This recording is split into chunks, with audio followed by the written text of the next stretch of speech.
Nang gabi sa inyong lahat, ako si Prince John Macayle Olivo Ambrosio, ika-11 baitang nag-aaral sa Corheso College, Digos. Narito ako upang ibahagi ang 5 gawi na napansin ko sa aking pagsasalita at pakihalubilo sa tao.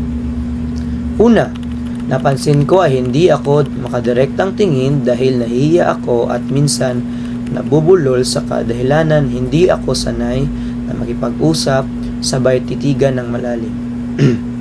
Pangalawa, pinapaikot ko ang ideya na nais ko iparating at sa kadahilanan ng hindi nila pagkaintindi sa aking punto.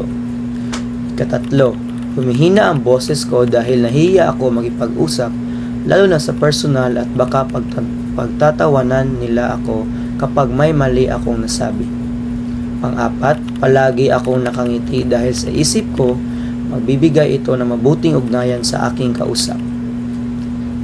Panghuli o panglima, naging mahiyain ako sa kadahilan na hindi ako sanay makihalubilo lalo na kapag estranghero, baka ano ang isipin nila. Sa 5 kong inilahad, ang dapat kong baguhin ay ang pag-iikot ng mensahe at pagbibigay ng direktang punto sa mensahe, na mas maunawaan nila kapag direkta sa punto ako magbibigay.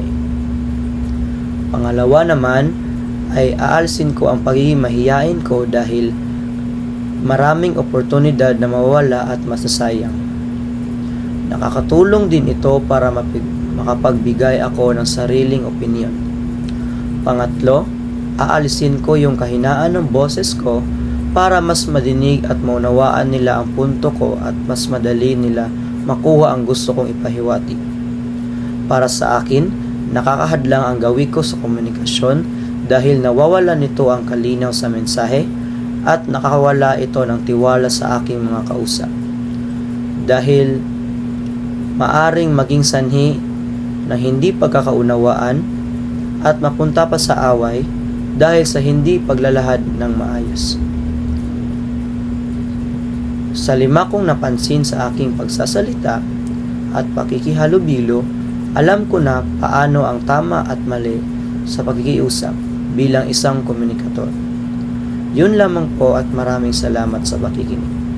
Let me know if I can take it slow. Huwag ka na mahiya, sige sigaw mo lang. Di na ko pepreno, kahit anong pwesto, kaya natin kahit na